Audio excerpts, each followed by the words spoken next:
Hola a todos, muy bienvenidos a un repaso más del texto bíblico de la lección de escuela sabática. Damos gracias al Señor por darnos la oportunidad de llegar hasta este día y estar a las puertas de una recepción más del día de reposo. Un sábado más que nos acerca cada día a pasos agigantados a ese evento maravilloso que como cristianos estamos esperando, la segunda venida de Jesús. Vaya un saludo fraterno a todos nuestros amigos y hermanos, a todos aquellos que nos sintonizan en diferentes partes del planeta y especialmente pues a aquellos que no son parte de nuestra iglesia, pero que sin embargo reciben esta edición del estudio diario de la lección de escuela sabática y el repaso general de la lección. Esperamos que sea de mucha ayuda, de mucha bendición y sobre todo de mucho beneficio. Nos esforzamos porque la verdad sea puesta en su verdadero contexto. Y si hay situaciones embarazosas que nos involucran como iglesia, así como Cristo fue duro con los dirigentes de antaño de la iglesia, así como Cristo fue duro también con su iglesia, o sea, fue puntual, fueron mensajes que tocaban el corazón. Esa es nuestra intención y nuestra premisa. Decir la verdad. No solo la verdad a aquellos que no comparten nuestra fe, sino también la verdad de lo que ocurre dentro de nuestro pueblo. Vamos a tener una palabra de oración para dar inicio a este estudio. Señor, estamos acá nuevamente para estudiar su palabra. Esa palabra que no basta ser leída, no basta ser escudriñada, no basta ser estudiada, sino convierte el corazón. Si esa palabra no penetra el corazón y no produce esos cambios esperados por usted. Por eso es que cada vez, Señor, que abrimos su palabra, pedimos en primer lugar, el perdón de nuestras faltas. No somos dignos de acercarnos a usted, mucho menos de tocarle con manos sucias. Únicamente somos aceptos en el amado. Y por eso es que tenemos el privilegio de podernos acercar a usted confiadamente. Limpie nuestra vida hoy, perdone nuestros pecados y denos el privilegio de encontrarle en su palabra al estudiarla. En el nombre de Jesús se lo pedimos. Amén y amén. Lección número 9. Este asunto del tiempo avanza de una manera increíble. Hemos llegado a la lección 9. Controversias en Jerusalén. ¿Qué controversias vamos a encontrar? Marcos 11:25 es el texto central y dice: y cuando estén orando, si tienen algo contra alguien, perdónenlo, para que su Padre que está en los cielos perdone también sus ofensas. Durante todo el ministerio de Cristo en esta tierra, tuvo que enfrentarse a gente que no lo quería, a gente que lo odiaba, a gente que siempre deseó tener la más mínima oportunidad para poder matarlo. Siempre con caballerosidad, profesionalismo y alto conocimiento, los enfrentó. Les dijo las verdades que tenía que decírselas con amor, fue directo, puntual, no se anduvo con rodeos,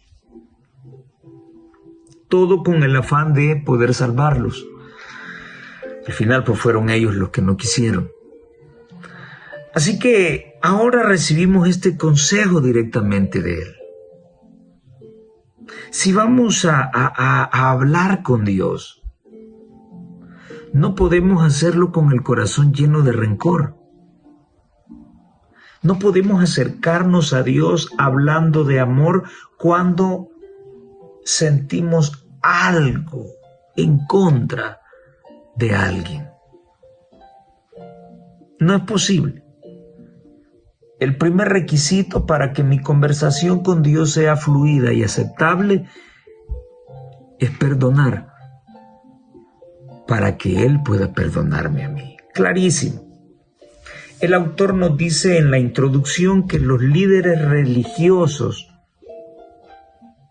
en todo tiempo acudían a Jesús para confrontarlo, para tratar de confundirlo y para derrotarlo. Pero nunca lo lograron. Jesús constantemente tuvo ese acoso. ¿Por qué? Porque en aquel entonces la religión se había convertido en un negocio. Y aquel que era el amo y señor de la religión de la Biblia había venido no solamente para salvar, sino para exaltar la verdad. Pregunto, ¿estará ocurriendo lo mismo hoy en nuestros días? ¿Se ha viciado la verdad de Dios? ¿Ha entrado el mundo a la iglesia? ¿Será que tenemos una dirigencia corrompida, egoísta, confrontativa, como lo existió en el tiempo de Jesús? Son situaciones que tuvieron que haber quedado claras esta semana y que vale la pena echarles un vistazo. Otra vez Jesús llamó así a los 12 y con mayor claridad que nunca les explicó su entrega y sufrimientos. Aquí dijo él, subimos a Jerusalén y serán cumplidas todas las cosas que fueron escritas por los profetas del Hijo del Hombre. ¿Qué es lo que se iba a cumplir? Todo lo que se había dicho acerca de Cristo, todo lo que se había escrito acerca de Cristo. ¿Y quién lo iba a decir? Los profetas.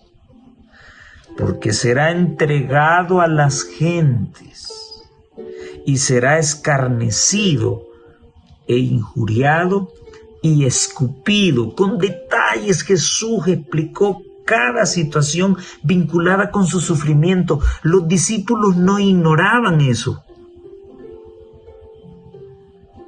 La semana pasada habíamos mencionado que el problema del ser humano es que no pone atención.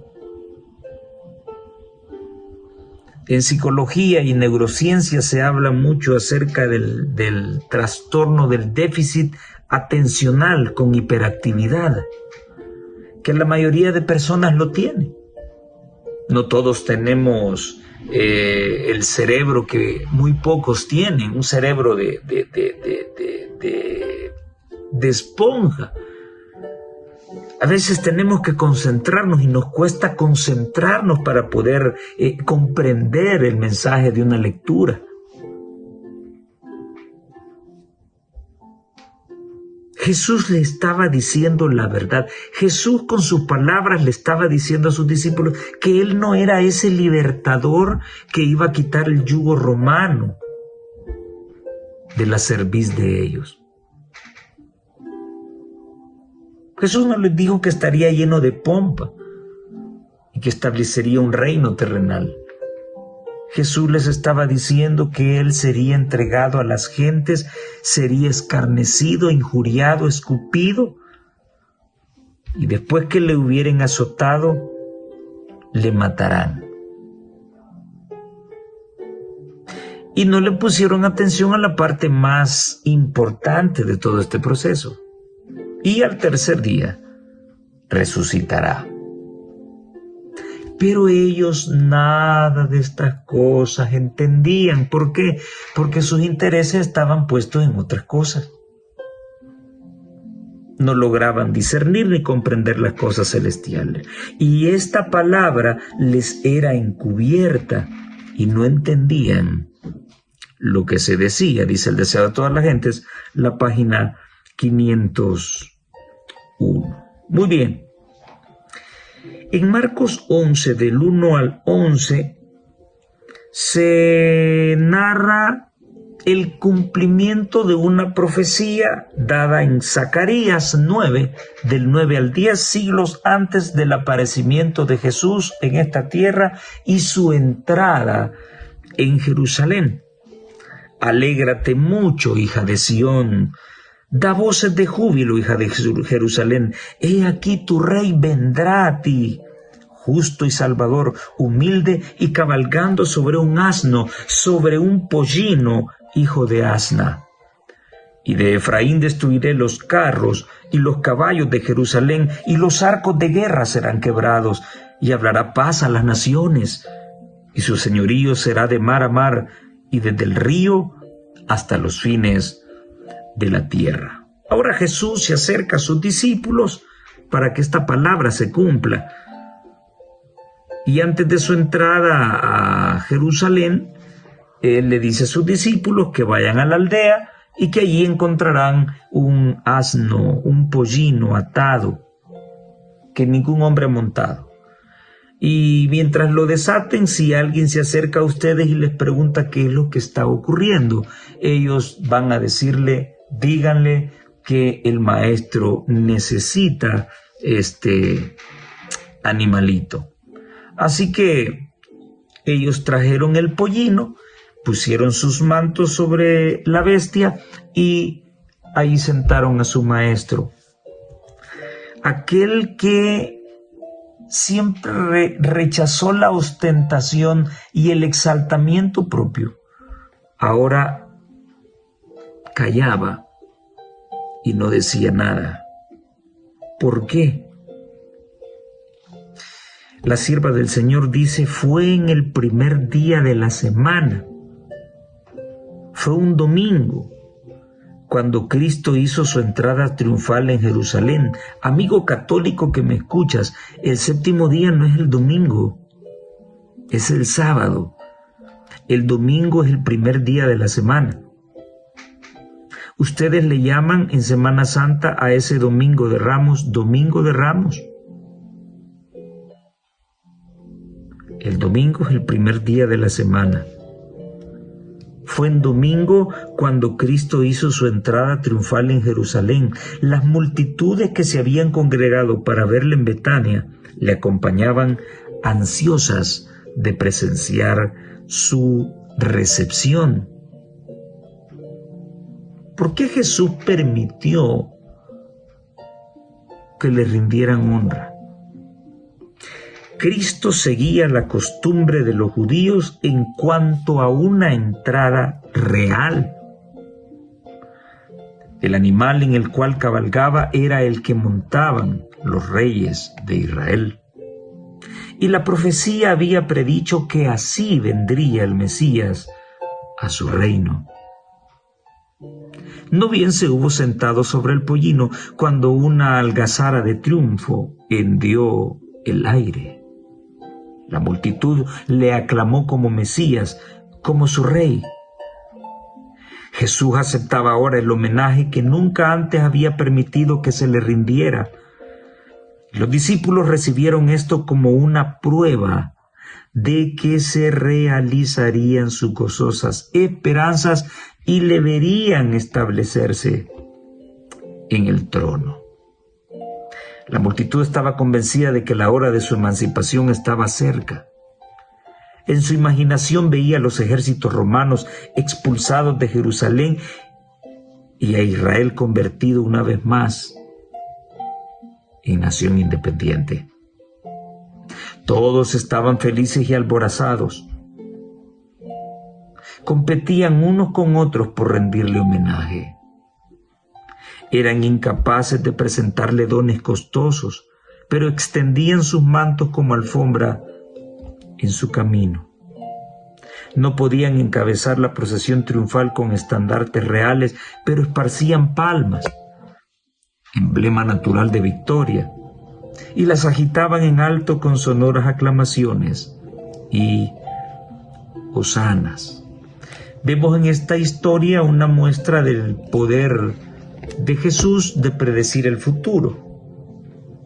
Envió a sus judíos a traer ese pollino y prácticamente Jesús les dijo con qué se iban a topar y qué era lo que iban a responder. La entrada triunfal de Jesucristo marcó los últimos tramos de su ministerio en esta tierra, un ministerio que estuvo lleno de oposición. En esta historia de Jesús entrando a Jerusalén, se cumplió con exactitud lo que Zacarías había dicho siglos antes de que ocurriera este maravilloso evento, la entrada triunfal. Luego encontramos una situación, ya encontramos una situación no usual en Jesús, que se le rinda honor y homenaje. Ahora lo está permitiendo para traer esperanza a su pueblo. Una esperanza que vería su cumplimiento en su segunda venida, donde finalmente el hombre sería libertado del pecado.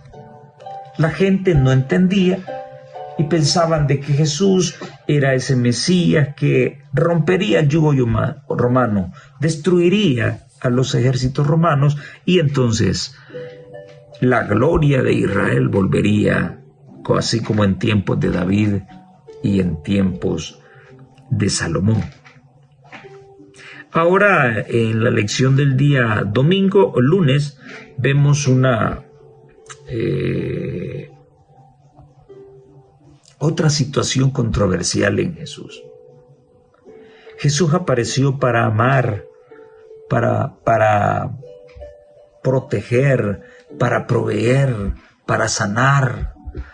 Ahora vemos acá destruyendo una planta.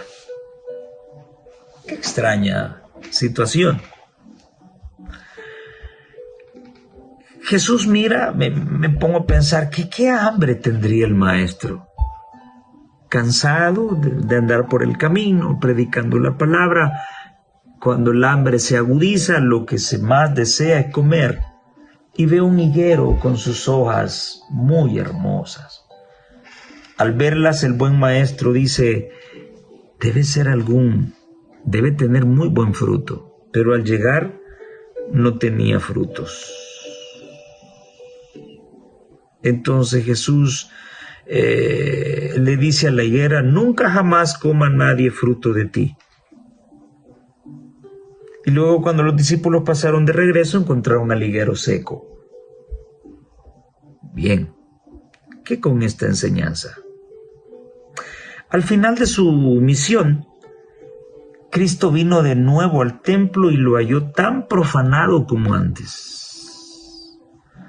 Los mismos dignatarios del templo se ocupaban en comprar y vender y en cambiar dinero. Estaban tan completamente dominados por su afán de lucrar que a la vista de Dios no eran mejores que los hombres. Aunque se golpearan el pecho, aunque eran altos dignatarios y dirigentes del pueblo de Dios, eran ladrones. La casa de Dios se había convertido en una casa de cambio. La semana pasada les mencionaba que el cordero usted debía criarlo. No, usted tenía que ir al templo y allá comprarlo.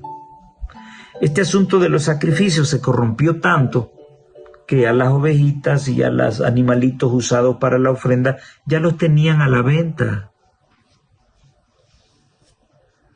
¿No ocurrirá esto así en nuestras iglesias? A veces se hacen actividades sabáticas en pro del templo, en pro del club de conquistadores, en pro de cualquier cosa. Durante el tiempo consagrado para adorar a Dios, se está preparando la masa para las pupusas. Y luego señalamos a aquellos que no guardan el día de reposo cuando nosotros lo estamos profanando. Y esa situación es peor en nosotros porque conocemos la luz del sábado. Quien no la conoce, sí, yerra, porque no le ha llegado la luz. Y lo que tenemos la luz, que deberíamos de ser luz, lo estamos profanando. No se piensa en el Señor. Se piensa en que las pupusas queden sabrosas y se puedan vender y los chicos obtengan la plata que necesitan para ir al campamento. Y que se pueda realizar la obra pro templo que se está realizando. ¿Estará ocurriendo lo mismo? De nuevo la mirada penetrante de Jesús recorrió los profanados atrios del templo. Todos los ojos se fijaron en él. Los sacerdotes y gobernantes, los fariseos y gentiles, miraron con asombro y temor reverente al que estaba delante de ellos, con la majestad del Rey del cielo. Cristo habló con un poder que influyó en el pueblo como una poderosa tempestad. Escrito está: mi casa, casa de oración será llamada, mas vosotros, cueva de ladrones, la habéis hecho. No había nadie que osara discutir su autoridad. Los sacerdotes y traficantes huyeron de su presencia, arreando su ganado. Deseo a toda la gente, página 540 y 542. Bueno,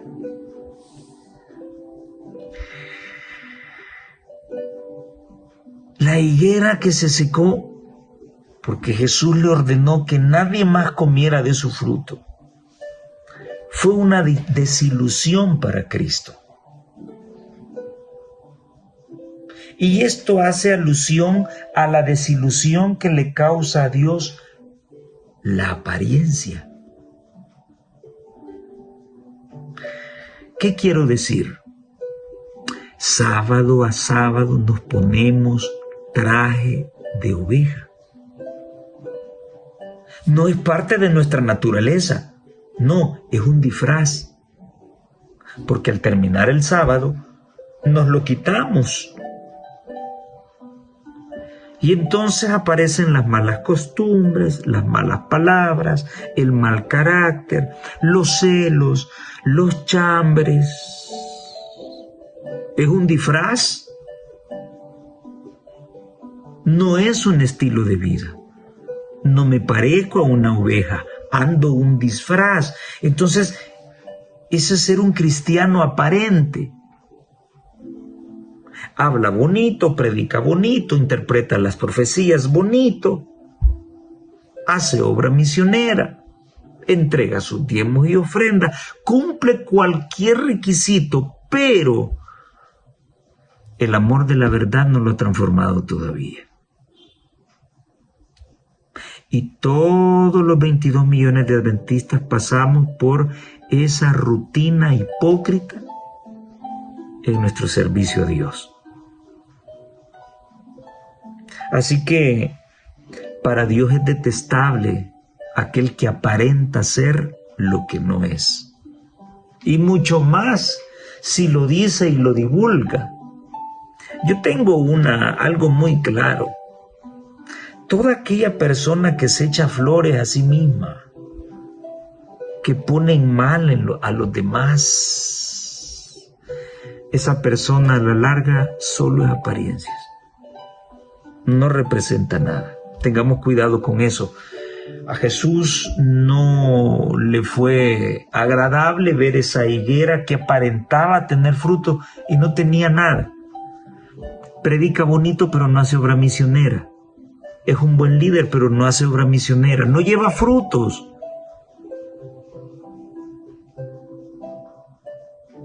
Su carácter no es lo que aparenta ser delante de los hermanos. Su vida personal no es lo que aparenta delante de los hermanos. No hay frutos. Y Dios detesta eso. No ser auténticos. Ese árbol finalmente fue maldito. En los otros evangelios se menciona que Jesús maldijo la higuera. Y por otro lado, la purificación del templo. Vinculemos esas dos historias. No debemos vivir nuestro cristianismo de apariencias. Debe ser un estilo de vida. Así como dedicamos en otro tiempo todas nuestras fuerzas y nuestro tiempo para el pecado, así también debemos entregar nuestros miembros al servicio de Dios. El apóstol lo menciona en el Nuevo Testamento.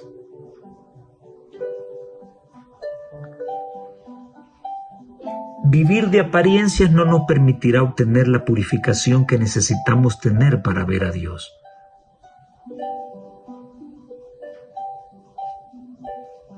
No vivir un cristianismo auténtico no nos permitirá producir los frutos que Jesús espera ver en nosotros. Producirá otro tipo de frutos, como el hecho de convertir la casa de Dios en una cueva de ladrones. Ojalá que dejemos de vivir de apariencias y podamos purificar nuestro templo interno, porque nosotros somos templo de Dios, para que Él pueda habitar entre nosotros. ¿Quién dijo que podías hacer eso? Dice la lección del día martes. Y nos llevaba a un evento en Marcos 11 del 27 al 33, donde los sacerdotes se acercan a Jesús. Siempre ya vimos para tentarle, para hacerlo caer, para llevarle la contraria, para provocarlo. Ahora se aparecen y le dicen, Señor, ¿con qué autoridad haces estas cosas? ¿Y quién te dio autoridad para hacerlas? Esa es una frase muy conocida para mí. ¿Y a él quién le ha dado autorización para predicar? ¿De qué iglesia viene? ¿De qué campo viene? ¿Tiene los permisos y las autorizaciones legales? ¿Todo para qué? Todo para defender la sanidad de la iglesia. Porque no conocemos al predicador, no sabemos lo que predica. Puede hablar mentiras, puede enseñar falsas doctrinas, pero siempre y cuando hable bien del Sanedrín, no hay ningún problema. A eso hemos llegado, lo mismo que ocurría en los tiempos de Jesús. No vaya a ser que alguien hable en contra de las cosas malas que la dirigencia hace o que el pastor realiza, porque ya ese laico ya no puede subir. Y si es un pastor, lo persiguen o lo expulsan del ministerio. ¿Con qué autoridad haces estas cosas? ¿Quién te ha dicho que tú puedes tener la facultad para predicar? Jesús respondiendo les dijo, ahora yo le voy a hacer otra pregunta. Me encanta el método de Jesús. Jesús no era confrontativo. Jesús usaba la lógica. Y cuando a él le preguntaban algo, él respondía con otra pregunta. sea, yo les voy a decir quién me ha dado la autoridad, pero primero respóndanme esto. ¿El bautismo de Juan era del cielo o era de los hombres? Respondedme. Entonces ellos discutían entre sí diciendo, ajá, si le decimos que venía del cielo, va a decir, entonces ¿por qué no le creyeron? Y si decimos de los hombres,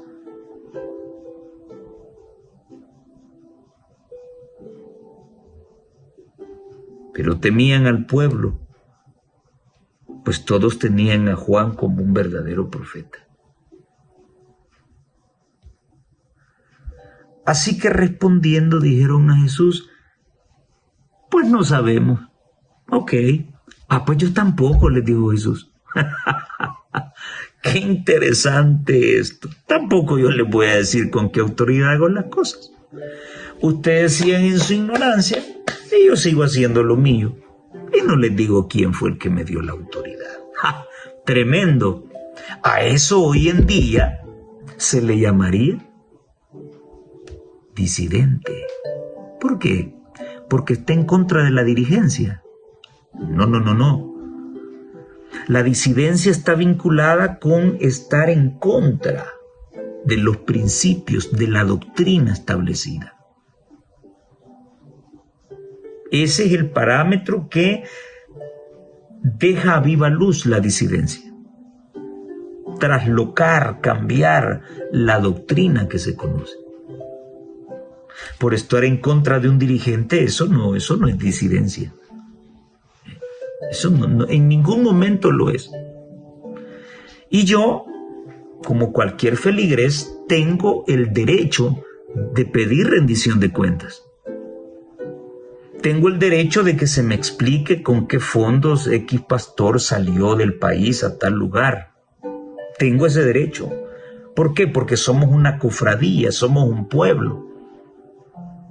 Tengo derecho a saber de dónde salieron los fondos para que el pastor tenga la casita que tiene. ¿Por qué? Porque es la hermandad quien paga eso. Y pedir rendición de cuentas, eso no es disidencia. Eso se llama transparencia. Y ya vamos a ver adelante qué fue lo que Jesús habló con respecto a la transparencia. La disidencia, repito, está vinculada con la doctrina. Un pastor está cometiendo errores, un dirigente está cometiendo errores, sí, pero como tienen inmunidad diplomática o como tienen fuero, yo tengo que callarme y que el error continúe. No es así. Usted puede venir y decir, pastor, disculpe, pero usted cometió este error. La palabra de Dios y el profeta que refuerza la palabra de Dios demuestran que usted está en una actitud o usted está realizando actos arbitrarios que no van conforme a la palabra de Dios. Ese derecho lo tiene cualquier feligrés y ningún ministro tiene que enojarse, tiene que aceptarlo. Así como cuando un hermano comete un error y se le tiene que intervenir para señalarle su error y decirle, hermano, usted está fallando en esta cuestión, pues de igual manera cualquier feligrés tiene la autoridad y el derecho de pedir cuentas. Eso, nadie se escapa de esto. Ahora, los sacerdotes vieron que estaban en un dilema del cual ningún sofisma lo podía sacar. Si los sacerdotes creían el testimonio de Juan, ¿cómo podían negar que Cristo fuese el Mesías? Si declaraban su verdadera creencia que el ministerio de Juan era de los hombres, iban a provocar una tormenta de indignación porque el pueblo creía que Juan era un profeta. La multitud esperaba la decisión con intenso interés. Sabían que los sacerdotes habían profesado aceptar el ministerio de Juan, sí, pero no creyeron en él. Y esperaban que reconocieran sin reservas que era enviado de Dios. Pero después de consultarse secretamente, ¡ay! ¡Cuántas cosas se hacen en secreto hoy! La cabeza de muchos hermanos y pastores que están bien paraditos, predicando la verdad. La cabeza de ellos tiene un precio hoy. ¿Por qué? Porque secretamente, el Sanedrín moderno les ha puesto precio. Les pongo un ejemplo. Todo lo que está ocurriendo alrededor de un gran siervo de Dios para este servidor, el pastor Esteban Bor. O la conferencia de Potomac, que tiene cola que le pisen. ¿Qué no se puede decir de esa conferencia? ¿Cuál es la persecución contra un gran ministro del Evangelio como el pastor Esteban Bor?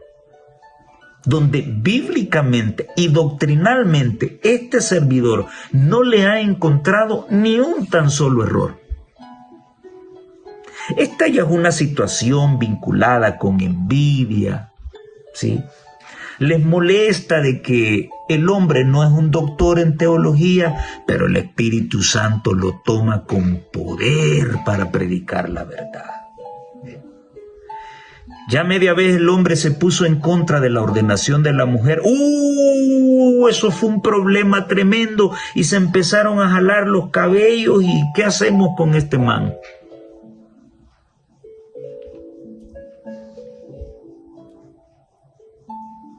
¿Y cuántos se rasgaron las vestiduras y demostraron cuál es la posición antibíblica que tienen?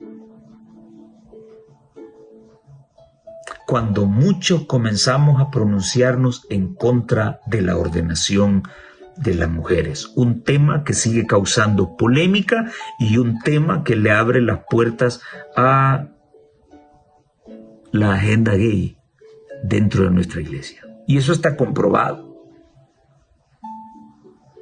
Bueno, no quiero extenderme en esto. La misma situación que se vivió entre Cristo y el Sanedrín es la misma que viven hoy los siervos de Dios con el Sanedrín moderno, diría yo. La multitud esperaba una respuesta, pero después de que ellos secretamente consultaron, mandemos a este por allá, porque este tiene alma de presidente y yo quiero perpetuarme en el cargo. Mandémoslo para allá. Decisiones secretas. Mira, te vamos a dar esto, pero si tú votas por nosotros. Decisiones secretas, componendas, indulgencias. ¡Wow! Dentro del seno de la Iglesia Adventista. Sí, señores, así lo es. Yo no creo que el pueblo no lo sepa, si todos lo saben. Muy parecido a aquellos tiempos. Así que secretamente consultaron y los sacerdotes decidieron no comprometerse. No, si nosotros no hemos sido lo que lo hemos sacado, ya estaba preparado todo. No, nosotros no hemos sido los que no lo elegimos, no es que ya estaba preparado todo. Simulando ignorancia. ¿Cómo existe esa simulación dentro de la iglesia hoy también? Simulando ignorancia, dijeron hipócritamente, cuántos hipócritas y mentirosos conozco yo también, que vienen sacando la banderita en son de paz, pero realmente llevan un arsenal de guerra dentro del corazón. Terrible. Simulando ignorancia, dijeron hipócritamente, no sabemos. Bueno, dijo Jesús, ni yo os digo con qué autoridad hago esto. Deseado de todas las gentes, página 500. 44.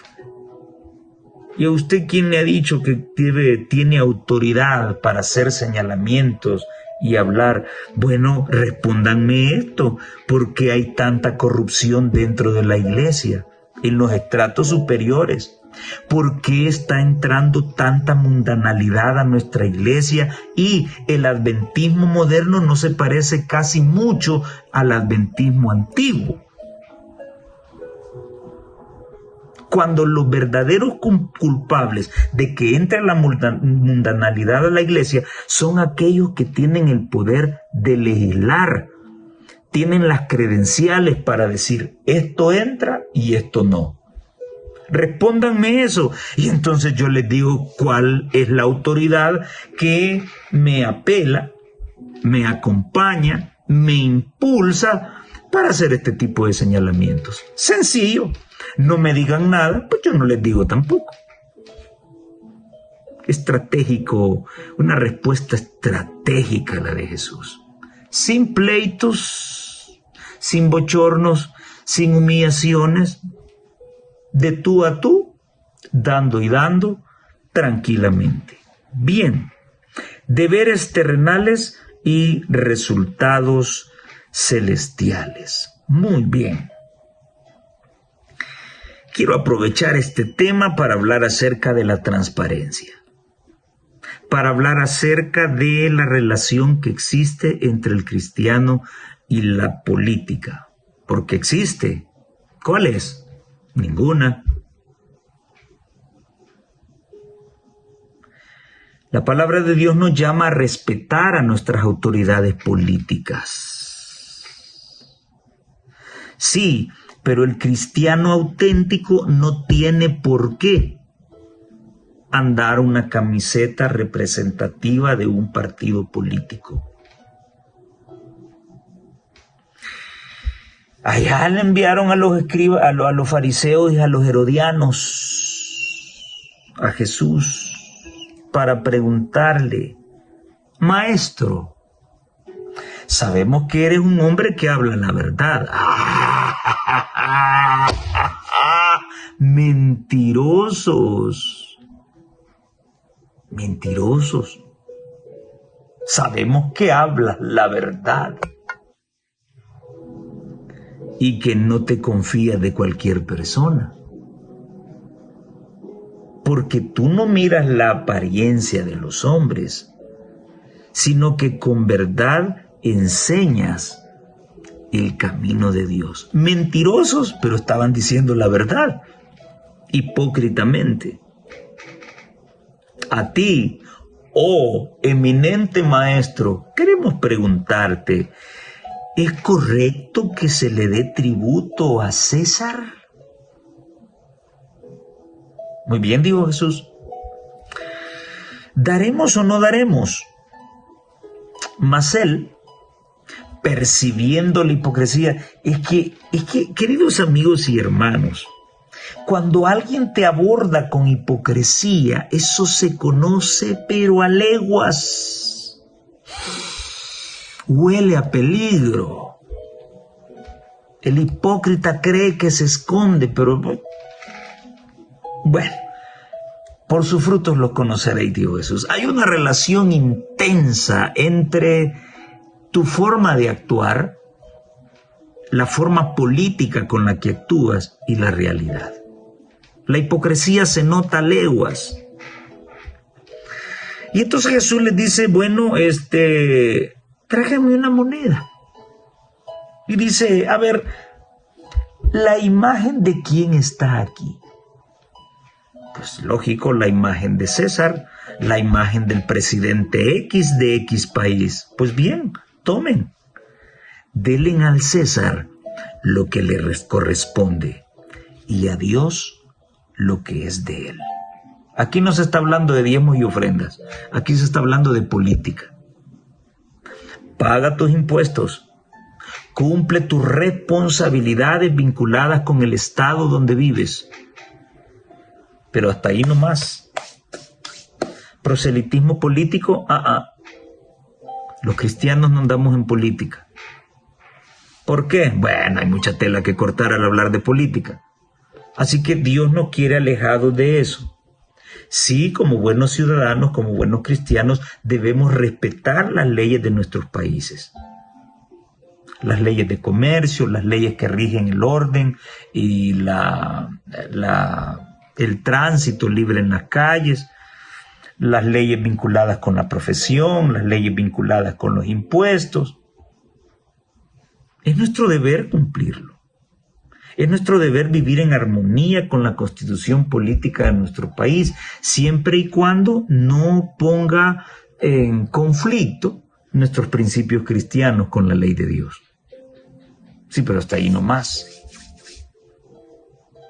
Yo soy ciudadano temporal del país donde vivo. Mi verdadera nacionalidad está en el reino de los cielos. Yo soy ciudadano del reino de los cielos. Aquí pues ando prestado.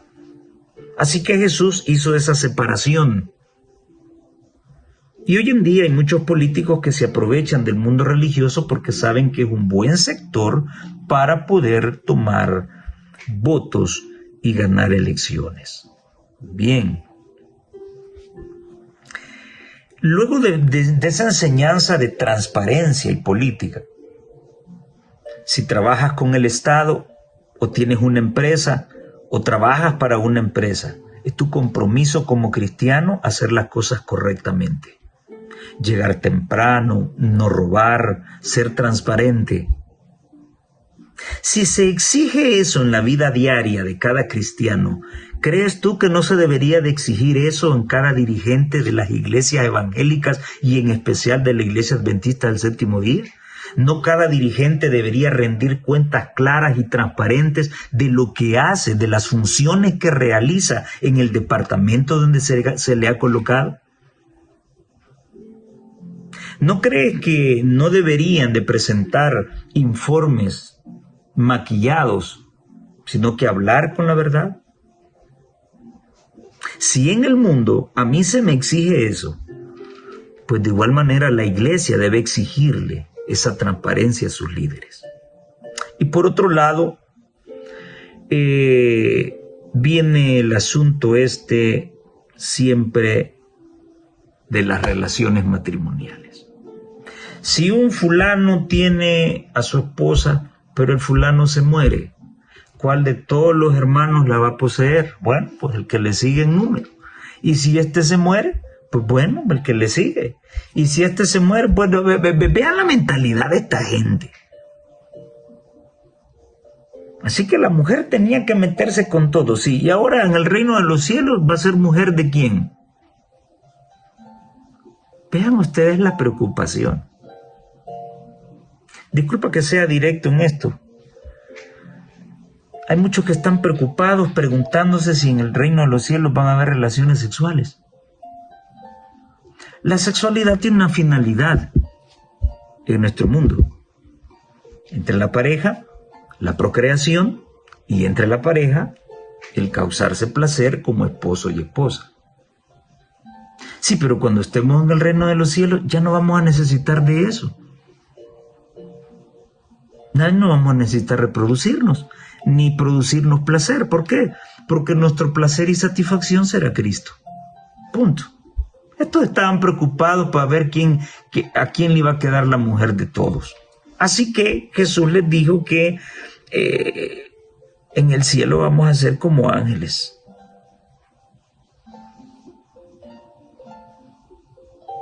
Sí, pero para esa preguntita le mandaron a los saduceos que no creían en la resurrección.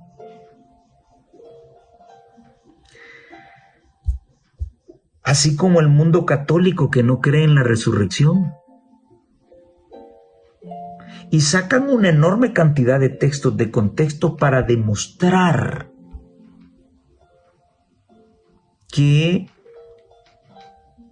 las personas se van directamente para el cielo si son buenas. El 15 de agosto se celebra la Asunción de María. Bueno, de eso hablé un poco la semana pasada. Hoy escuchaba también el sermón de un predicador muy famoso, Armando Alducín, hablando acerca de que todos tenemos un alma. y que cuando morimos no estamos en un estado inconsciente, estamos en un estado consciente. Tremendo eso, ¿eh? La Biblia dice que los muertos no saben nada. ¿Y qué es nada? Estar inconsciente. ¿A quién vas a creerle tú?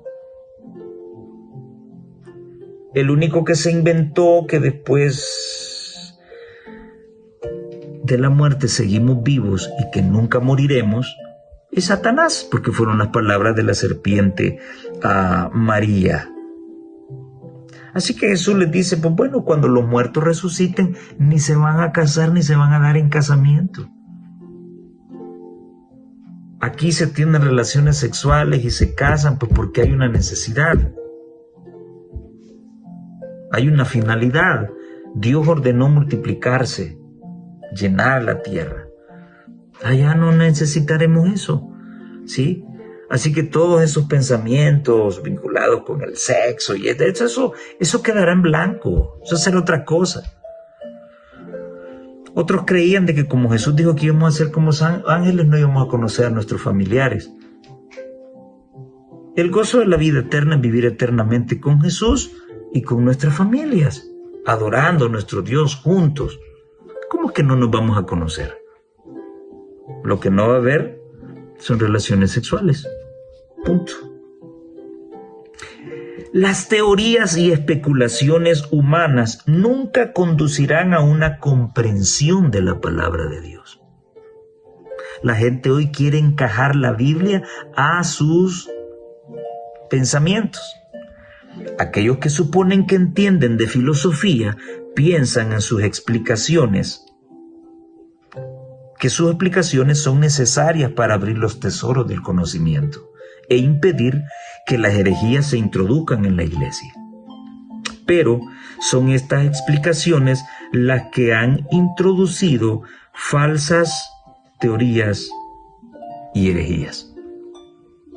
Los sacerdotes y los fariseos pensaban estar haciendo grandes cosas como maestros, colocando sus propias interpretaciones por sobre la palabra de Dios.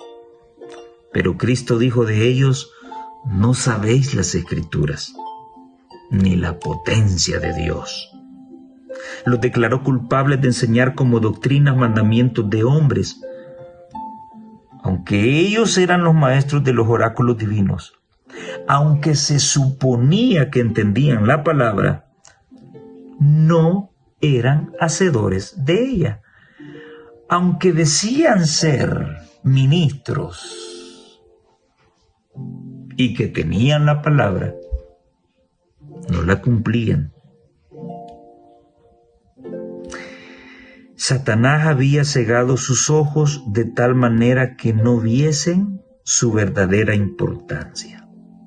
Palabras de vida del Gran Maestro, página 81 y 82. Cuán grande es la responsabilidad de todo administrador, de todo líder, de ceñirse a la palabra de Dios. Si estuvieran ceñidos a la palabra de Dios, ¿sí?, los pantalones hace mucho hubiesen salido de la iglesia. Las pinturas hubiesen salido hace mucho de la iglesia. Los vestidos ajustados y esa forma exótica de vestir ya hubiera salido de la iglesia, tanto para varones como para mujeres. El uso de anillos, alhajas, hace mucho tiempo hubiese salido de la iglesia. Y esa música estridente vinculada con el pop rock y el mismo rock ya hubiera salido de la iglesia. ¿Pero por qué no sale? Bueno, porque aquellos que dicen tener la administración de los oráculos de Dios están embriagados y no lo hacen. Pues sí, porque yo no tengo culpa que se oye música mundana dentro de la iglesia. Yo no soy el culpable, porque yo no tengo poder para legislar. Yo no tengo poder para convocar y decir, bueno, a partir de hoy vamos a cambiar este artículo, vamos a meter esto. Yo no tengo esa facultad, yo no tengo credenciales. Quienes la tienen son otros. Y esos son los coladores, los que están permitiendo que una sarta de cosas estén entrando a la iglesia. Finalmente, ¿cuál es el mandamiento más importante? ama a Dios y ama a tus semejantes. Ahí tienes el resumen de los 10 mandamientos. Yo quisiera terminar con esta reflexión, amigo, amiga, que me escuchas. Algún pastor que nos escucha. Y así como en el caso de Jesús, también en todos los canales hay espías. Yo siempre he apelado a que la iglesia adventista tiene que regresar al adventismo que conocimos de nuestros abuelos. Yo siempre he apelado al orden y a la unidad de la iglesia. Bueno, para curar una herida, pues hay que debridarla. Le echamos azúcar, agarramos una gasa y comenzamos a sobar y que sangre, ¿no? A que vuelva a quedar tejido rosadito para que todos esos tejidos muertos que comienzan a aparecer puedan desaparecer. La verdad a todos nos molesta, pero por el hecho que me moleste no significa que deja de ser verdad. Como adventistas del séptimo día tenemos que hacer una reingeniería desde la dirigencia hasta el hermano más humilde. ¿En qué consiste esa reingeniería? Tenemos que permitir que esta palabra convierta el corazón. Es el amor a la verdad lo que pesa, no solamente el conocimiento a la verdad. Además de conocer, debo permitir que el amor a esa verdad convierta mi corazón. Sin santidad nadie verá al Señor. Música estridente, formas exóticas de vestimenta, alimentación malsana que contamina el templo de Dios. Eso no nos está preparando para alejarnos del pecado. Eso está excitando nuestros sentidos. Eso está embruteciendo nuestro intelecto. Y cada vez más nos es difícil discernir entre la verdad y el error. Si estoy errado en mi razonamiento, pues bueno, me encantaría que alguien me lo dijera. Si usted cree que así como estamos viviendo el adventismo moderno, eso nos va a llevar directamente a los portales de la vida eterna, pues hágamelo saber. Porque sin santidad nadie verá al Señor. Preocupante, medítalo, analízalo y permite que el amor a la verdad transforme plenamente tu corazón y el de tu casa. Que el Señor te bendiga en gran manera. Nos vemos en la próxima.